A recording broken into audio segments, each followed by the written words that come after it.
eyyi ko fate ittugol ngol enen fof eɗen nganndi so rawane walla so rawande caggal en mbaɗi organisé rewɓe ɓe pitta fittugol mumen jamaka e leeɗe ɗe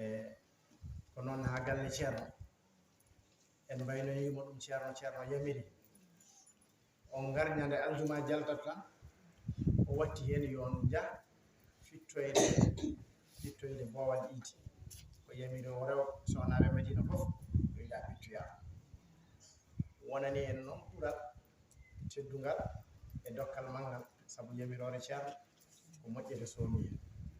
saka noon fittoyde e wattu jiyaɓe Allah ndewata Allah nden ɗon yamirore noon o hessitinide hanki o yamiri yo sohnaɓe ɓe jaa pittoya toon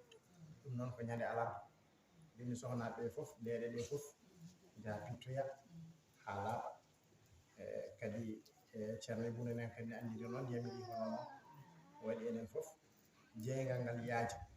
tawa goto fof wawa tinde saabu ko moƴƴere goto fof en jiɗanat ɗum yo tinno yo heeb saka noon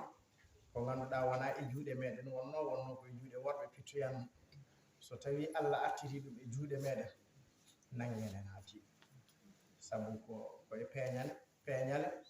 ɗe Allah feeñiɗe moƴƴande en ɗum noon alarba